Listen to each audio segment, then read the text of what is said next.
Hey guys, why was our win against Central Michigan close? Wait a second, are you trying to Philly-style destroy my hopes and dreams? Hello everyone, and welcome back to another edition of It's Always Sunny in South Philadelphia. I'm your host, Riley Rich.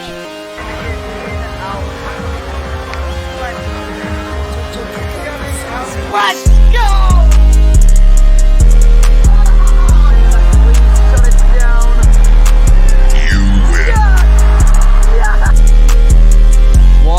That's another fly ball to center field. Garcia going back to the track, leaping and gone! That one has enough distance to get out. We got You are listening to the It's Always Sunny in South Philadelphia podcast, covering the Philadelphia Phillies, the Philadelphia Eagles, and the Penn State Nittany Lions football team. And now, ladies and gentlemen, the host of IASSP, Riley Rich. Hello everyone, and welcome back to another edition of It's Always Sunny in South Philadelphia. I am your host, Riley Rich, and today we're going to be talking about them Penn State Nittany Lions. Before we begin, make sure to follow and subscribe to wherever you listen, whether that be Google, Spotify, YouTube. I did that not in the right order, but it's fine. For the podcast people, thank you for continuing support. I expect, I was asking to keep pace or maybe go a little bit under. You guys exploded. I'm going to show those stats on the screen right now. As I'm recording this, we just hit 900 total plays. I'm asking for 1,000 by Thanksgiving break, but I might actually change that to, I'm going to say homecoming for me is October 8th. So by October 8th, I want 1,000 plays for no reason at all. Just because I said so, because I'm your leader and your dictator. YouTube, we need to get those numbers up, but that's fine. Not really a big deal. And merch, you guys know where to get merch. It's bonfire.com/store/IASSP-merch. I've released new merchandise, and I'm going to release something very soon. I'm working on a fourth design, and we're going to get that out soon. But I'm going to show the third design on my screen right now. It is baseball themed, so if you're not a baseball person, then just maybe not even the next one either. So just get one of our other stuff, like one of these is for it's a Philly John is for basically everyone. But baseball stuff, hitting is a science, pitching is an art with a logo on it. That merch is open for the next 2 weeks. So that will close on October 12th. I'm going to post this on Instagram and Twitter and stuff, so you guys have an opportunity to go get it. This will end on October 12th.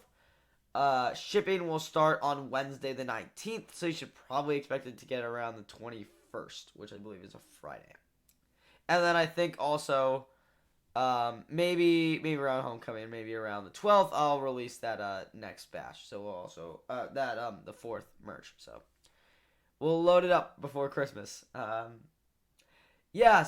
again, merch, bonfire.com/store/IASSP-merch. And with all that being said, let's begin, starting with the outcome of this game like we always do for all of our football episodes. Final score of this one, Penn State 33, the Central Michigan Chippewas 14. Love that name. But this game was tied at 14 at one point. It should have been much further distance. I'm starting to think that for out-of-conference games, we're going to start not betting on the Penn State spread and also probably pick that under. But I don't know, just me. Maybe it was just because both Central Michigan and Ohio actually had decently close games that are scaring me before conference play. That's the whole point of these weak out-of-conference games. You're going to have weak out-of-conference games. Give us a little bit of hope before those conference games. I mean, thank God we're starting with Northwestern, but this team, the team that we saw on Saturday, is not winning against Michigan and is not winning against Ohio State. The defense might, the offense is not. But let's get to that offense. We start with Sean Clifford. Clifford, the big red dog. He went 22 for 34, had 217 yards, 3 touchdowns, all close. All in close. On the ground, he had 5 carries for 23 yards. He also had a touchdown on the ground. Drew Aller came to this game for a little bit. Didn't really do that much. 2 for 5 for 20 yards. Running backs, you're expecting to hear me ramble on about Nick Singleton, but no. It's the other freshman from IMG Academy, Kaytron Allen, with a huge game in this one. He had 13 carries for 111 yards and a touchdown on the ground. Nick Singleton also got 12 carries and 42 yards. See, maybe switch those carry numbers around. Well, I guess maybe, but as long as they're both getting like essentially half of the carries. Essentially, is if our running game is completely divided, well, we'll make it 45, 45, 10. So 45%, 45, 45, 8, 2. 45% should be going to Kaytron Allen. 45% should be going to Nick Singleton. 7.25 or maybe even 8% should be Sean Clifford on the ground. And then whatever other carries you want to give, that 2%, Ford, Lee, or otherwise. Just as long as Allen and Singleton are getting most of the carries, we are fine.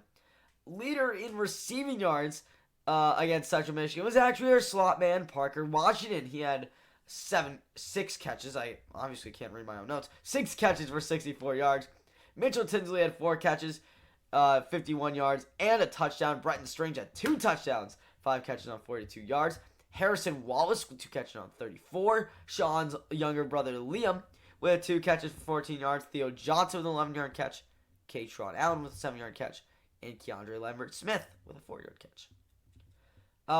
Dennis Sutton is the name of the defense, at least for this week. He had, I believe, 2 sacks. He had 2 total tackles, including a tackle for loss. He was just all over the stat sheet. He was crazy. But Kalen King, also defensive player of the week, I believe, for the Big Ten. He had a huge game. 4 TFLs for Kalen King. I also had 4 pass deflections, which is absolutely crazy. He was all over that. He also had a fumble recovery, so props to Kalen King. Others were TFLs. Joey Porter and Johnny Dixon each had 3 tackles for loss. Vanover and Dennis Sutton had a tackle for loss. In terms of total tackles, PJ Mustipher was 6. Zakie Wheatley, Abdul Carter, and Joey Porter had 5. Kalen. Sorry about that. We had an unexpected intruder, but we are back. As we were saying, Zakie Wheatley, Abdul Carter, Joey Porter with 5 total tackles. Kalen King and Jair Brown with 4. Curtis Jacobs, Dominic DeLuca, Jalen Reed, and Kobe King with 3. Denise Sutton, Tyler Elsden, Budine, Tarmenton, and Kevin Winston with 2. So those just are the total tackles. And then solo tackles, Zakie Wheatley and Abdul Carter with 4. PJ Mustipher, Kalen King, Brown, Jacobs, and DeLuca each at 3. Porter, Dennis Sutton, Reed, Elsden, and Budine each had 2.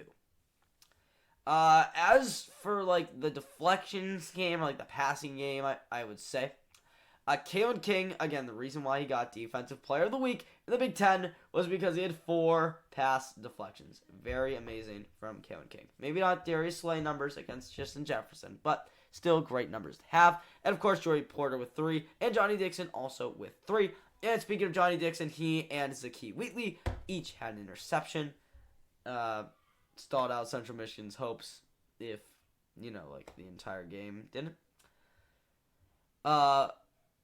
Again, Vanover, Denise Sutton, and Abdul Carter each had 1 pass deflection. So very solid game. 13 pass deflections all in all. And then we already went over the interceptions. Fumbles were recovered by Curtis Jacobs and Kalen King.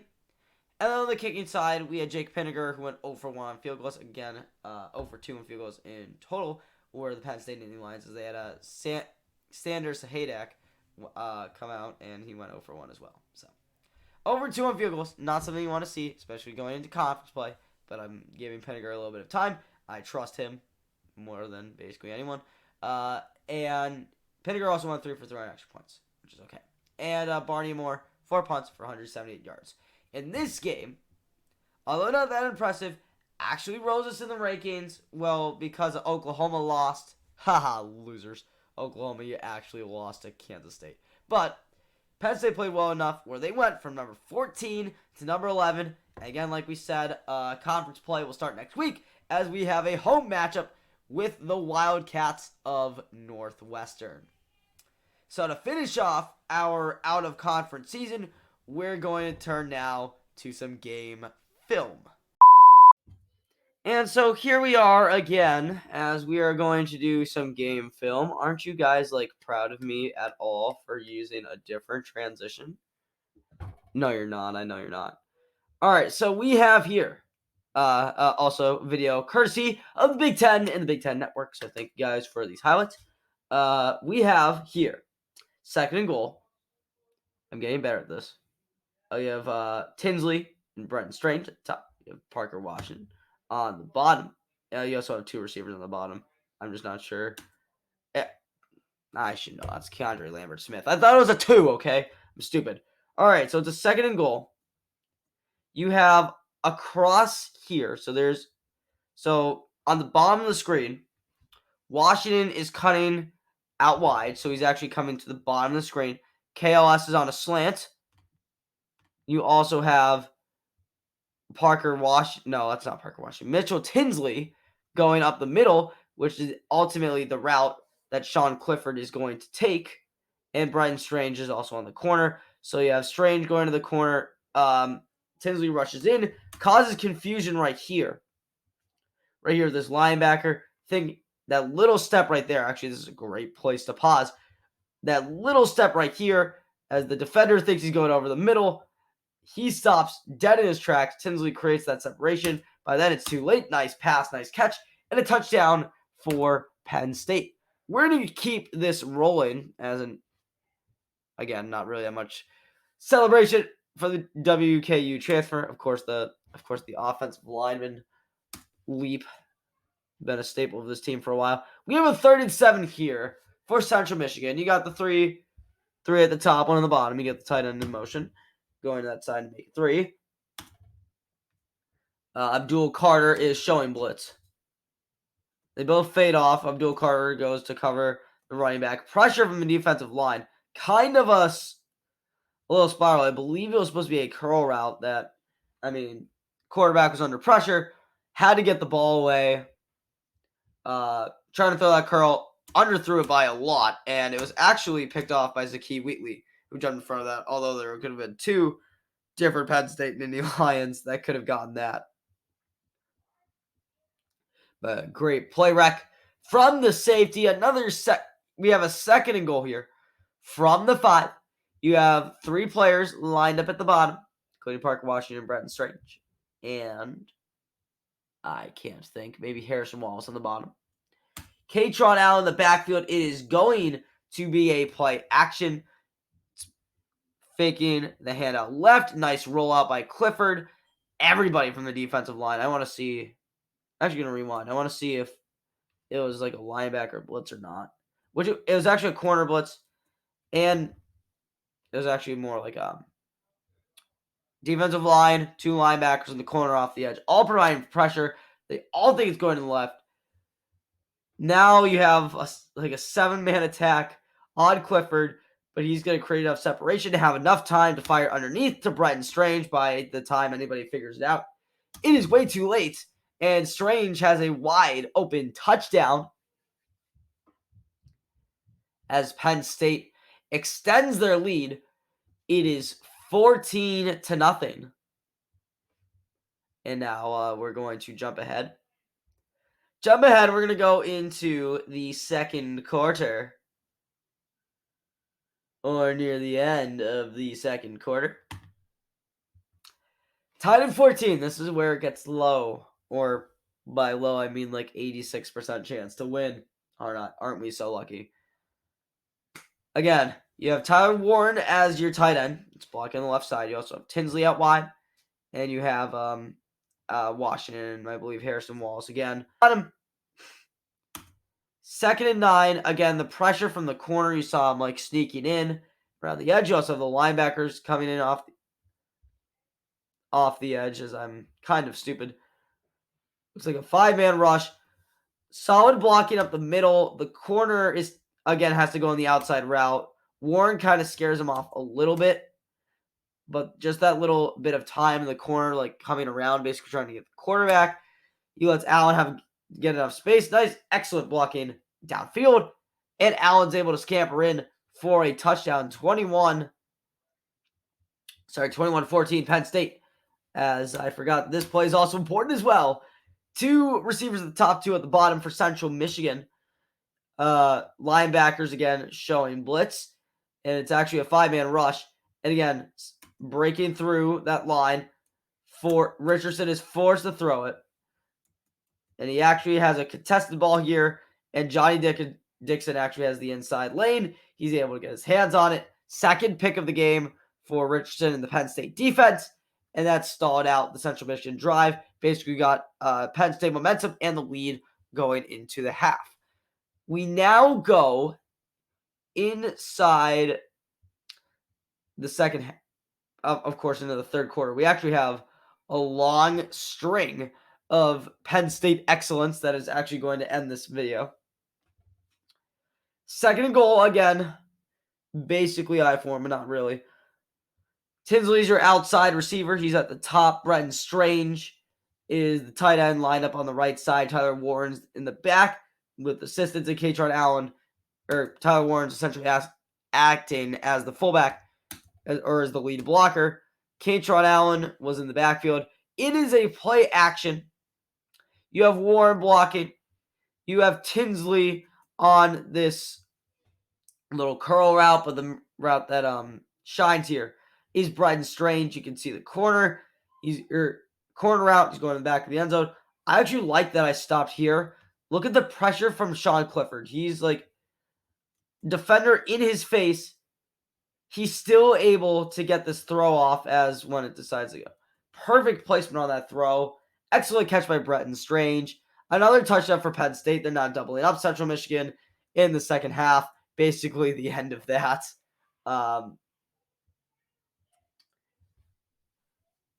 But yeah, that's really the difference between Power 5 team and a Group of 5 team. One of those quarterbacks, or recruiting, one of those quarterbacks is able to make a throw, the other one isn't. And that was really the story of this game.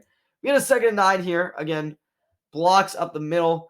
Allen is actually going to have this lane to the right, which he does not take. He actually has a lane to the left, as I'm going to see that again, because even I got fooled. Again, never played football. That's why I said that in the beginning. Essentially reverse psychology. Allen does have the lane on the right if he decides to take it. He motions over, but he sees he has this left lane here in the middle. Excellent block by Brenton Strange. Perfect timing. And now look, we're going to zoom in ahead here. Now the corner bites down on the receiver. Those 2 guys are calling the other side of the field. Safety's the only man. He gets around the safety, and those corners are able to catch up and drag him out of bounds. But still a great run by Allen, one of many in this game.